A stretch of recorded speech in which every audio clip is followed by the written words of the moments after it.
6h11 de volta com o Manhã no Ar. Fica atento ao horário para não perder o seu compromisso nessa manhã de quarta-feira. O Amazonas teve o pior resultado na produção industrial entre os 15 estados que tiveram desempenho negativo em agosto. A avaliação é do Instituto Brasileiro de Geografia e Estatística, que divulgou esses dados em todo o país. O mês de agosto foi, de longe, o mês com menor produção do polo industrial de Manaus. De acordo com os dados do IBGE, ao longo do ano as empresas estavam em um bom ritmo de fabricação e apresentaram os primeiros números negativos só no 8º mês do ano. A queda em relação a julho foi de 5,3%.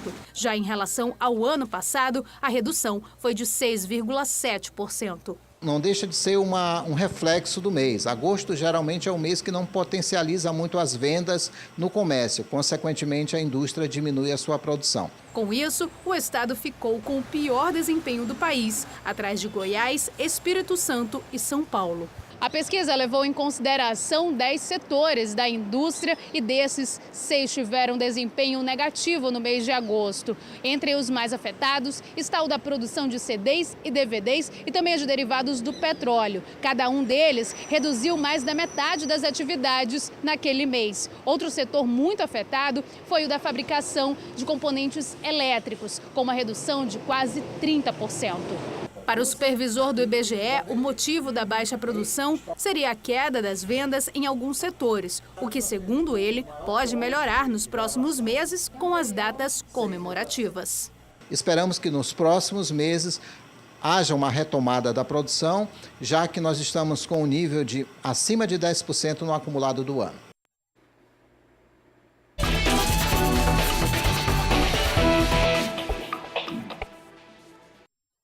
Falando de economia, no mercado que vem crescendo muito nos últimos tempos, dos empregos informais. O número de empregos sem carteira assinada cresceu 2,6% entre abril e junho desse ano em relação aos primeiros 3 meses de 2018. São pessoas como a Crisilene, que a gente vai conhecer agora. Ela investiu no ramo infantil e o trabalho que ela vem desenvolvendo é surpreendente. Dobrinhas, olhinhos, veias aparecendo, cabelos que parecem de verdade. Um trabalho impecável. Quem olha um bebê reborn quase sempre tem a mesma reação. E vou te falar, não precisa ser criança não, viu? A repórter não quer sair da casa aqui porque quer ficar com a boneca pra ela, faz o quê? A gente adota a repórter pra vir trabalhar aqui. Isso. A Crisilene trabalhava em uma cozinha industrial. Ganhava um salário mínimo.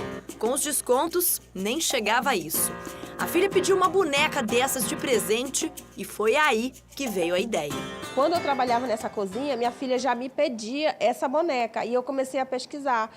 E como eu achei assim, uma coisa muito distante da minha realidade, eu disse, não, essa boneca é muito cara, minha filha. Aí ela, mamãe, a senhora não faz minha festa de aniversário? Então eu não quero, eu quero essa boneca. Aí foi que eu peguei, comecei a juntar o dinheiro, né? E disse, vou fazer esse curso e consegui. Investiu, acreditou e hoje até brinca com isso. Eu nem lembro o que eu ganhava naquela cozinha. Aumentou 100 vezes mais, né? Ela aproveitou uma oportunidade e mudou de vida.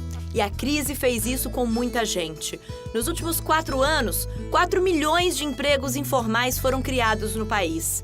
E olha, clientes não faltam, viu? Uma boneca dessas custa entre R$ 1.300 e R$ 3.000, dependendo do tamanho. Uma das clientes é a Citoniane. E ela já começa falando do preço e do trabalho minucioso. Eu acho compatível com o trabalho, porque nós fomos lá, nós verificamos como é que é feito, ela explicou detalhes por detalhe, então é um trabalho muito manual, né? É um trabalho no qual elas têm que ter muita dedicação, é um investimento delas também, porque para chegar a esse patamar elas já investiram, então eu acredito que seja muito compatível sim com a boneca. Ela já comprou 2 para Sara, de 7 anos.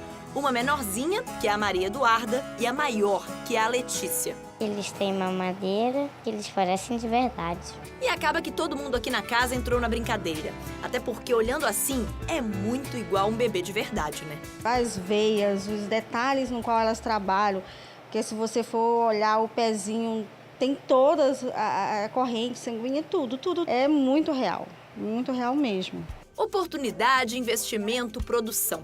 Hoje a Crisilene não tem mais carteira assinada, mas está feliz da vida e dando orgulho para muita gente. É tanta coisa que a gente passa na vida, né? E a gente chega a fazer um curso desse, né? E o marido chega a se orgulhar, né? Da insistência, né? Que a esposa é insistente. E eu consegui, olha. Muito bonitas, muito reais, né? Agora a gente vai deixar de falar de economia e vamos falar sobre saúde, porque o alto consumo de açúcar ao longo da vida pode causar diabetes, Alzheimer. E vamos falar a verdade? O brasileiro ama açúcar. Por isso, o Ministério da Saúde está lutando para que os alimentos industrializados contenham níveis de açúcar menores de açúcar. No Amazonas, a situação é bem séria, principalmente porque um vilão que muita gente nem imagina. Foi através de um exame de rotina que o Francisval descobriu que era diabético. Desde lá, a vida dele não foi mais a mesma.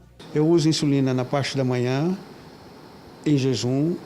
Depois do café da manhã eu uso uma dosagem de metformina.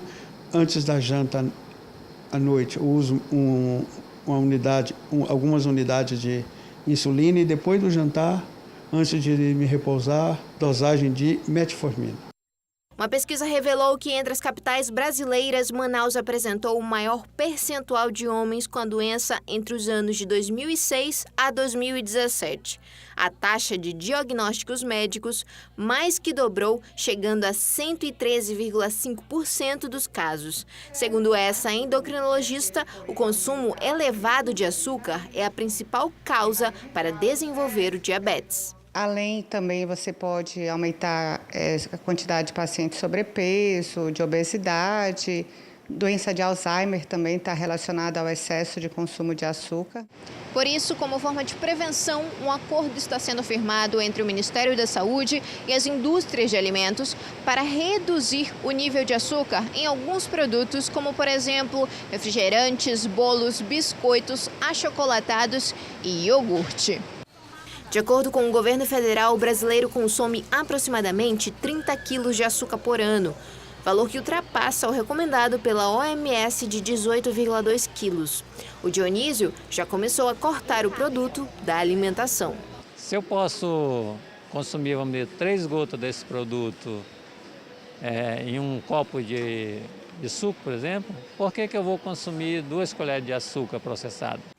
Além dos doces, de acordo com a especialista, até a farinha pode ser um vilão. Na realidade, ela é pior do que o açúcar, que ela tem um índice glicêmico super alto.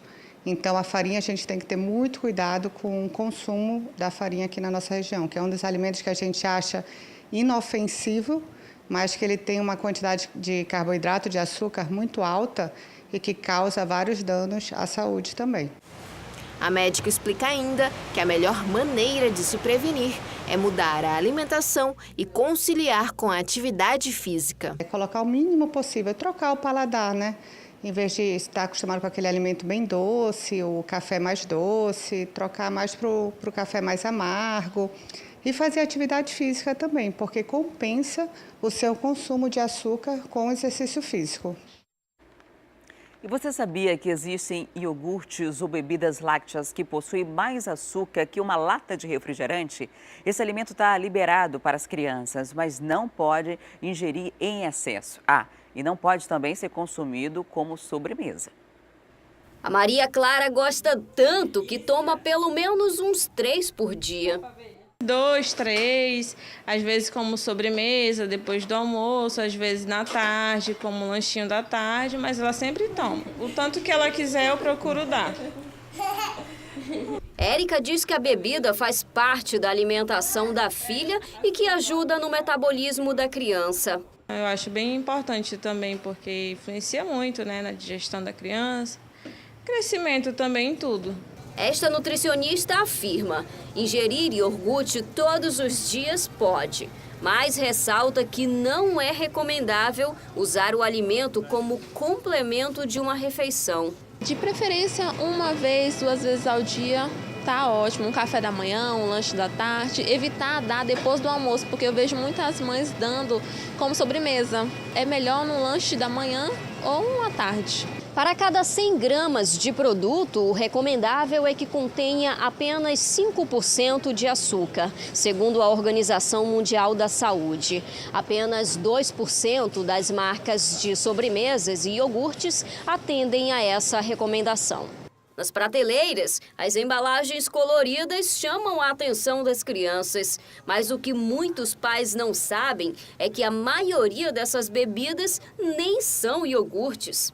Tem a bebida láctea, que é aquela bebida que ela tem leite, porém ela tem mais açúcar do que o iogurte. Tem o petit suisse, que a gente está acostumado, que são os menorzinhos, que são mais cremosos. Eles, na verdade, não são nem iogurtes, eles são queijos modificados, que a maioria das pessoas não sabe. E a gente tem o iogurte, que é o que todo mundo conhece, mas acaba identificando os outros mais em conta e acha que iogurte acaba levando, infelizmente. Os iogurtes do tipo grego são os mais indicados pelos nutricionistas para o público infantil. De preferência, os semi-desnatados ou desnatados. Tem alguns hoje no mercado que tem sabor, porém eles já são de frutas, tem dois ingredientes que eles só tem o leite e o fermento lácteo. Esses são os melhores e, se possível, se a criança gostar ou o pai incentivar e a mãe, colocar frutas nesses iogurtes, porque eles têm um gosto diferente do que as crianças estão acostumadas, mas se acostumar o paladar, colocar uma frutinha, fica bem legal. É sempre importante também consultar a tabela de informação nutricional que fica na embalagem do produto. Quanto mais ingredientes esse alimento tiver na composição, mais valor calórico ele terá. Olhar a quantidade de açúcares e gorduras. Também vem muito conservante, aromatizante nesses iogurtes, então tem que ter um cuidado redobrado.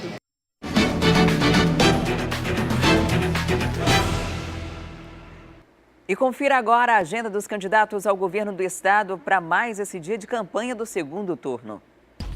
O candidato Amazonino Mendes da coligação Eu Voto no Amazonas concede entrevista a uma emissora de rádio pela manhã. O Wilson Lima, da coligação Transformação por um Novo Amazonas, faz caminhada no bairro Riacho Doce 2 pela tarde.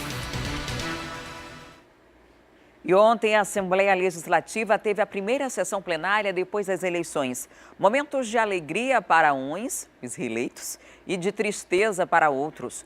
Por lá, o clima era de despedida e de se pensar no futuro. A casa está prestes a sofrer uma grande renovação política. Na primeira sessão, após o primeiro turno, os deputados estaduais aproveitaram a tribuna para agradecer os eleitores e se despedir, no caso de quem não se reelegeu. Vamos ver o que vem pela frente.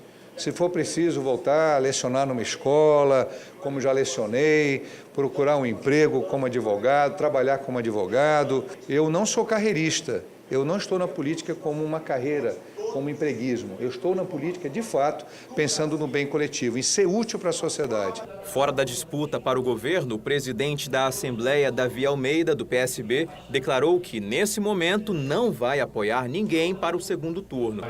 O novo cenário político da Assembleia só vai ser definido depois da escolha do novo governador. O que se pode afirmar no momento é que o plenário vai ficar mais diversificado, com 14 partidos em vez dos 12 atuais. Na nova composição, as siglas que mais perderam cadeiras foram o PSD e o PSB. PT e Podemos reduziram de 2 para 1 deputado cada. Rede e Solidariedade ficaram sem representantes. DEM, PRB, MDB, PRP e PDT permaneceram com 1 deputado cada. O partido com maior bancada será o PP, que passou de 2 para 4 cadeiras. Agora, olhar para frente, todo mundo, a partir de 2019, estarmos unidos para fazer as discussões que a sociedade merece, que todo mundo quer ouvir, e as propostas através dos projetos de lei. O PV também aumentou, passou de 2 para 3 parlamentares. O PHS, que não tinha representantes na ALI, passa a ter 2. PSL, PPS e PSDB passam a ter 1 deputado cada. E o Amazonas seguiu a tendência nacional de fortalecer a bancada feminina em relação às últimas eleições. Na Assembleia Legislativa, o número de mulheres parlamentares passou de 1 para 4. Nunca na história a Assembleia Legislativa do Amazonas teve tantas deputadas. Doutora Maiara, do PP, Joana Dark, do PR e Terezinha Ruiz, do PSDB, estreiam os mandatos em 2019. Elas se juntarão à deputada reeleita Alessandra Campelo, do MDB, única mulher na atual legislatura. A importância da bancada feminina na Assembleia será ainda maior. Isso porque em todos os outros parlamentos, o Amazonas perdeu representatividade das mulheres. No Senado, saiu Vanessa Graziotin, do PCdoB. Na Câmara Federal, Conceição Sampaio, do PSDB, também não se reelegeu. E na Câmara Municipal de Manaus, após a saída dos novos eleitos, o número de vereadoras vai cair de 4 para 3. Glória Carrati, do PRP, professora Jaqueline, do PHS, e a suplente Mirti Salles, do PR. Na região norte, 4 estados elegeram mais deputadas estaduais do que o Amazonas. Em Tocantins foram 5, Roraima 6, Amapá 8 e o Pará com 10 eleitas. No total, os brasileiros elegeram 77 deputadas federais, 26 a mais do que em 2014.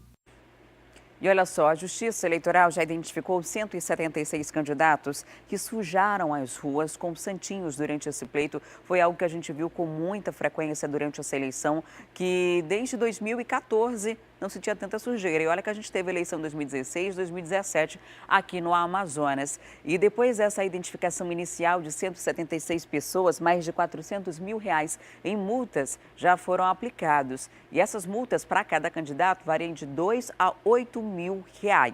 Ontem, mais 70 candidatos foram identificados. Isso significa que o Tribunal Regional Eleitoral, junto com o Ministério Público Eleitoral, ainda continuam recebendo denúncias. Se você fez vídeos, fotos e quiser fazer essa denúncia, pode entrar em contato com o TRE através do site ou então do aplicativo Pardal, que é um aplicativo criado pelo Tribunal Superior Eleitoral, onde você pode anexar o seu vídeo e foto, fazer a denúncia, oficializar essa denúncia, e os responsáveis por essa sujeira toda que a gente viu na cidade no último domingo podem e devem ser penalizados com multas que variam de R$2 a R$8 mil.